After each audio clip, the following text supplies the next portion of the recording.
नमस्कार, आप देख रहे हैं व्यूज़ इंडिया। मैं हूं सोनू कुंतल, आपके साथ मौजूद हूं किसानों के एक बहुत महत्वपूर्ण मुद्दे के साथ। और हमारे साथ बातचीत के लिए मौजूद हैं जगमाल सिंह चहल, जो कि हरियाणा कैडर में सेल्स एक्स डिपार्टमेंट में काफ़ी लंबे समय तक कार्य करते रहे और चौधरी चरण सिंह की विचारधारा के साथ जुड़े हुए थे।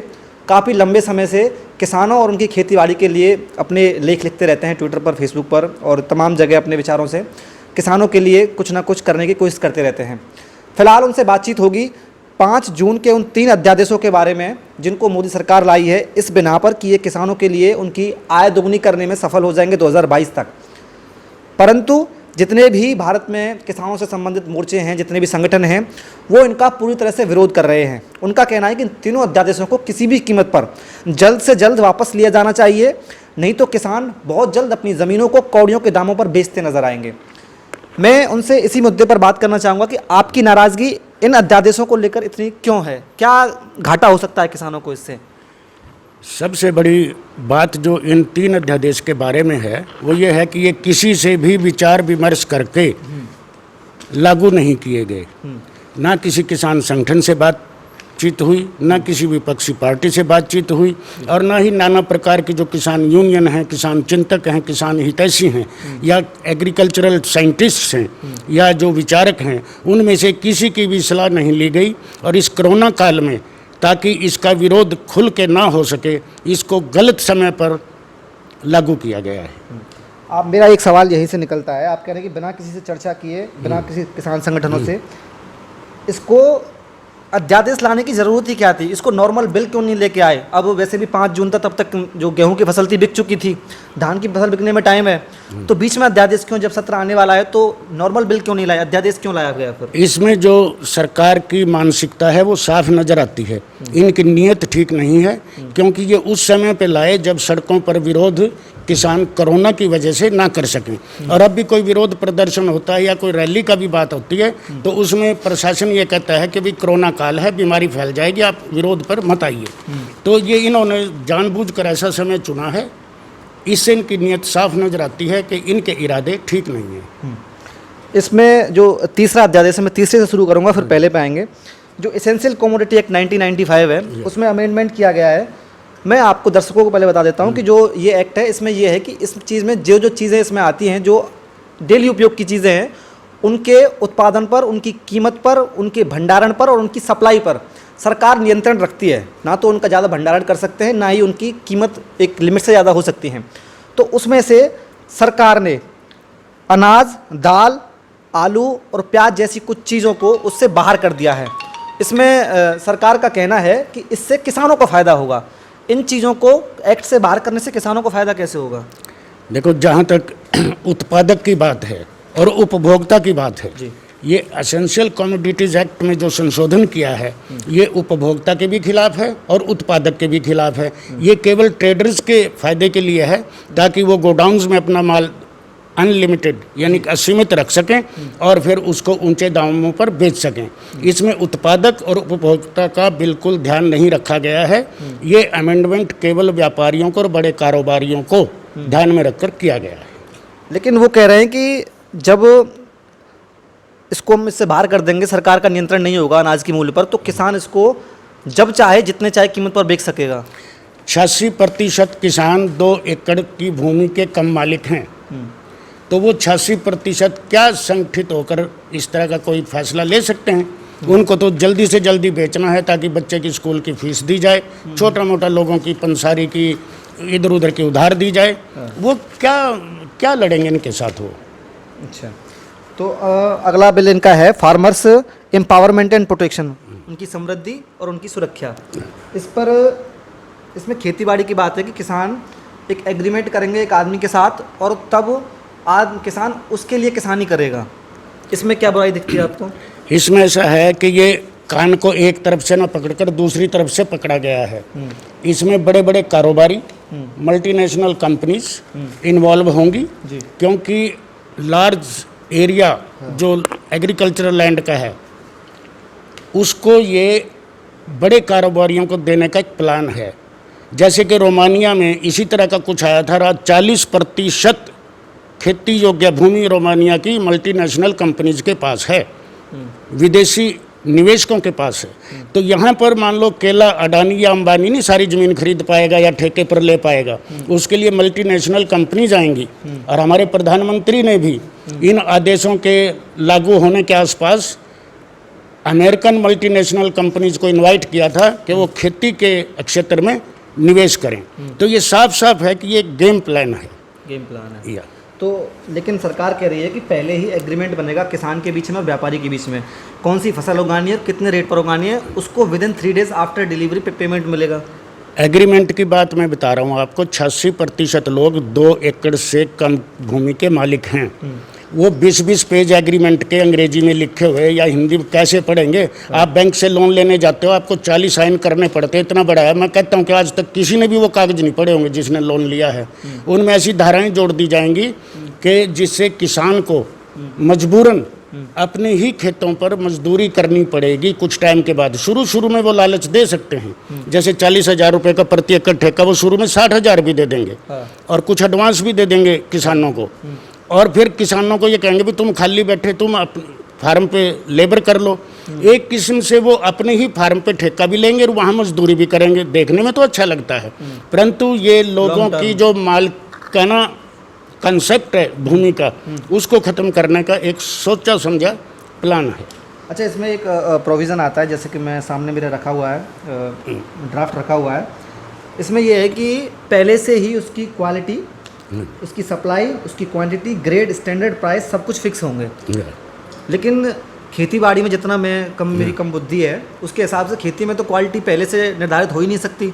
कल को ओले पड़ गए, टिड्डी खा गई, कोई रोग लग गया, कुछ लग गया, तो उससे अफेक्टेड होगा प्राइस बाद में आकर के। उसमें ऐसा है कि ये एक चक्रव्यूह है।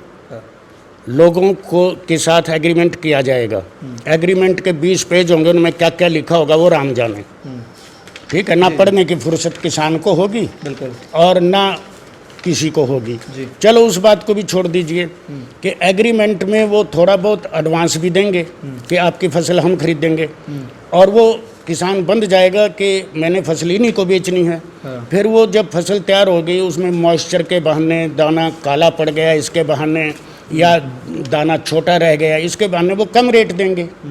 और किसान के आगे मजबूरी है, क्योंकि उसने एडवांस भी ले रखा है, उस पर ब्याज भी पड़ रहा है।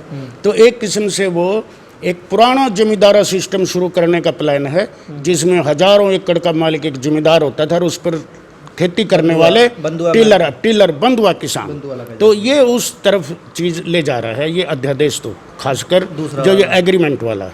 एग्रीमेंट, ये क्या नाम है इसका, ये farmers empowerment and protection agreement, price assurance and farm service. हाँ, ये शब्द बड़े अच्छे लिखे हैं, फार्मर्स प्रोटेक्शन वगैरह, पर ये सारे अध्यादेश ट्रेडर्स, इन्वेस्टर्स एंड मूल रूप से किसानों के खिलाफ है, उपभोक्ता के भी खिलाफ है। एक तीसरा उसका नाम है farmers produce trade and commerce promotion and facilitation, किसान उत्पाद वाणिज्य और उसका अधिनियम। वो इसलिए है कि अभी मंडियों में माल बेचता है किसान, तो कोई भी आदमी जिस पर पैन कार्ड है वो किसान का माल खरीद सके मंडी के बाहर, और उस पर टैक्स भी नहीं है, कोई मंडी कर नहीं है। इसमें आपको क्या बुराई दिखती है? इसमें यह है कि उन लोगों का जो परचेजर होंगे, खरीदार होंगे, उनका ट्रैक रिकॉर्ड रखना मुश्किल हो जाएगा। सपोज मैंने 5, 7, 10, 20 गांव की गेहूं खरीद ली 5,000 करोड़ में, 3 दिन के अंदर पेमेंट देने का प्रावधान है। मैंने उन सब को लोड करा के अगले दिन फ्लोर मिल्स में भेज दिया और पैसे भी ले लिए फ्लोर मिल से, कुछ एडवांस ले लिया, वो तो चला गया खत्म। उसके बाद मैं गायब हो जाता हूँ, मैं पासपोर्ट पे विदेश चला जाता हूँ और 6 महीने नहीं आता हूँ, तो किसान की पेमेंट की क्या गारंटी है? आप बताइए। जब जिसके ऊपर कोई प्रतिबंध ही नहीं होगा, मान लो मेरे पास 5,000 करोड़ रुपए हैं, डिस्प्यूट में डीएम के पास जाने का नहीं, एसडीएम के पास जाएगा, 30 दिन में उसको फैसला करना होगा। और वहाँ नहीं निपटी बात तो फिर डीएम के पास जाएगा। आपको पता ही है कि एसडीएम और डीएम में कंपनी की चलेगी या किसान की चलेगी। आप सीधी सी बात है, आज तक आप देख लो, छोटी से छोटी संस्था में और बड़ी से बड़ी संस्था में छोटे आदमी के लिए अलग कानून है, बड़े आदमी के लिए अलग कानून है। यही इस अध्यादेश में होगा। एसडीएम और डीएम सरकार की मानेंगे या कंपनी की मानेंगे? सरकार ने कहा था इसके विरोध में, जब कहा था कि मंडियां खत्म हो जाएंगी जो एपीएमसीज हैं, तो उनकी मंडियां चालू रहेंगी, ये एक एक्सटर्नल है ताकि कंपटीशन बढ़े। तो मेरा सवाल ये है जब एक्सटर्नल लोग सीधे सीधे पहले स्टार्टिंग के 2-3-4 साल में किसानों को सपना दिखाते हुए उनके खेतों तक पहुंच जाएंगे, माल उठा लेंगे, तो क्या जो मंडी में बैठने वाले व्यापारी हैं वो उतने साल तक सर्वाइव कर पाएंगे? मतलब मंडियां बची रहेंगी? देखो, जहाँ तक मंडी में जो अनाज जाएगा जी। और जो बाहर अनाज ट्रेडर खरीदेगा, उसमें सबसे बड़ा लैक होना ये है कि जो बाहर खरीदेगा उस पर किसी तरह का टैक्स, कोई मार्केट फीस या जो आड़ती कमीशन काटता है, ऐसा कुछ नहीं होगा। जब इसी में 100, 150, 200 रुपये क्विंटल का फर्क पड़ जाएगा, 100 रुपये क्विंटल का मान लो या 50 रुपये का भी पड़े, तो मंडी में अनाज लेके क्यों जाएगा कोई? और फिर मंडी और जो बाहर ट्रेडर है वो कोई अलग तो है नहीं, बिल्कुल उन्हीं के भाई बंद उधर भी होंगे उधर भी होंगे, तो किसान की चमड़ी उतार लेंगे मिलजुल के। और 4-5 साल बाद वो आदमी किसान से खरीदने नहीं आया तो मंडी तब तक बंद हो चुकी होगी, तो आदमी का, किसान का फसल कहाँ जाएगी? एक्चुअली इसमें क्या है कि जो सर छोटू राम के टाइम में एक मंडी एक्ट बना था जिसमें प्रोटेक्ट किया गया था किसान को कि एक जगह जिन्स बिकेगी, और थोड़ा एक रूल्स लागू किए थे। एक तो उस मंडी एक्ट को तोड़ना इनका काम है, डायरेक्ट नहीं तोड़ सकते, घुमा के तोड़ रहे हैं। दूसरा जो चौधरी चरण सिंह की विचारधारा है कि खेत और खलियान से प्रधानमंत्री की कुर्सी तक पहुंचा जाता है, उस खेत खलियान को ख़त्म करने का प्रोग्राम है। Very simple. अब अमेरिका का जो खेतीबाड़ी का सिस्टम है वो इंडिया पर नहीं थोपा जा सकता। अब मान लो WTO के एग्रीमेंट्स हैं कुछ, उनको इनको मानना पड़ता है, परंतु एक ग्रीन जोन है। ग्रीन जोन में सरकार किसानों को डायरेक्ट सब्सिडी दे सकती है, उसमें WTO का कोई रोल नहीं है। यानी कि जैसे प्रति एकड़ प्रति वर्ष अगर कुछ मुआवजा देना चाहे तो उसमें WTO कुछ नहीं करेगा। WTO वहाँ बोलता है जहाँ MSP है, WTO वहाँ बोलता है जहाँ सब्सिडीज हैं। तो ये एक किसान प्रोत्साहन राशि जिसको हम ग्रीन जोन में रखते हैं, 3 तरह के जोन हैं उसमें, amber zone, green zone, red zone. तो ग्रीन जोन तकरीबन सभी क्लियर हैं, और आपको ताज्जुब होगा कि प्रति किसान जो अमेरिका में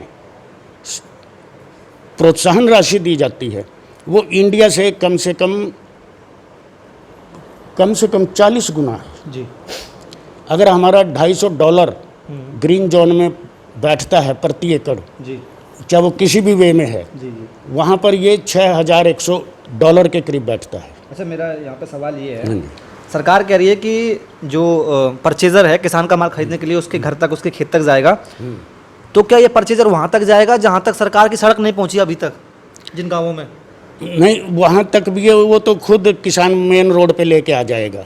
अच्छा। हाँ, उसमें कोई दिक्कत नहीं है। ट्रांसपोर्टेशन तो अब भी 15-15 किलोमीटर पे गन्ना डालते हैं मिल में जाके, वो कोई प्रॉब्लम नहीं आएगी। प्रॉब्लम कहाँ है कि ये इस असंगठित क्षेत्र को, जो किसान है, किसान से जुड़े हुए जो 65% लोगों को रोजगार मिला हुआ, अगर 100 आदमी रोजगार में हैं, मंडी में काम करते हैं, खेतों में काम करते हैं, और खुद सारा किसान का परिवार लगा होता है, औरतों समेत खेत में, किसानों का ATM भी कहा जाता है। हाँ, तो इस सारे सिस्टम को एक संगठित मल्टीनेशनल कंपनीज, चाहे वो बाहर की हों चाहे वो हमारे देश की हों, इस पर नज़र है, क्योंकि पॉपुलेशन बढ़ रही है, सबसे ज़्यादा डिमांड में भोजन रहेगा। अब ये भोजन को काबू करना चाहते हैं, भोजन की अवेलेबिलिटी रहे। यहाँ पे एक मुद्दा ये उठ रहा था कि जब कोरोना काल में सारे सेक्टर्स बिल्कुल ज़ीरो हो गए थे, तो सरकार का कुछ लोग जो कह रहे हैं, जो मैं आपको बता रहा हूँ उनके बाद, उनका मानना यह था कि जब सारे सेक्टर्स डाउन थे, नेगेटिव थे, तो केवल एग्रीकल्चर सेक्टर ऐसा था जिसने पॉजिटिव रिजल्ट दिया है, और उसी की वजह से GDP -23 तक पहुंची है, नहीं तो और नीचे जा सकती थी। तो सरकार क्या चाहती है कि इससे हम लें कुछ? नहीं, सरकार को ना तो GDP से लेना कुछ, और सरकारें स्थायी भी नहीं होती, आज हैं कल नहीं हैं। वो स्थायी रहेंगे जिनको ये हमारे ऊपर, किसानों के ऊपर थोपना चाह रहे हैं, मल्टीनेशनल कंपनीज। हाँ, और जहाँ तक ये एग्रीकल्चर की बात है कि 17% टोटल GDP में कंट्रीब्यूशन है खेतीबाड़ी का, 17%। वो क्यों है? वो तब है जब हम हर दूसरे साल टमाटर सड़कों पे फेंकना पड़ता है, हर दूसरे साल प्याज सड़कों पे फेंकना पड़ता है, हर दूसरे साल हमें लहसुन सड़कों पे फेंकना पड़ता है, आलू स्टोर से निकाल के बाहर सड़कों पे डालने पड़ते हैं। अगर उनका सही वैल्यू मिले तो ये GDP का 25, 30, 35, 40% भी हो सकती है, क्योंकि हानिकारक मूल्य पर भी हम इंक्रीज दे रहे हैं। अगर लाभदायक मूल्य मिलता तो हम 40% में होते, और आज 70% की बजाय हम 80% लोगों को रोजगार दे रहे होते। अगर कृषि से संबंधित हम कोई इंफ्रास्ट्रक्चर उस तरह का करते, अब जितनी भी एग्रीकल्चरल सब्सिडी हैं वो एग्रीकल्चर से रिलेटेड कारखानों को दे दी जाती है, नाम किसानों का हो जाता है। अब आप क्या मांग करना चाहते हैं सरकार से इन तीनों अध्यादेशों को लेकर? ये तीनों अध्यादेश अविलंब वापस लिए जाएं।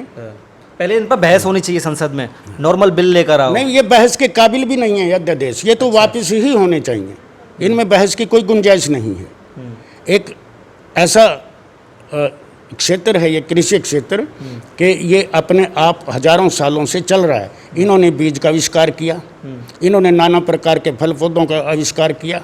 तो आज ये जो इंस्टीट्यूशनल इसमें दादागिरी घुसाना चाहते हैं, ये गलत है।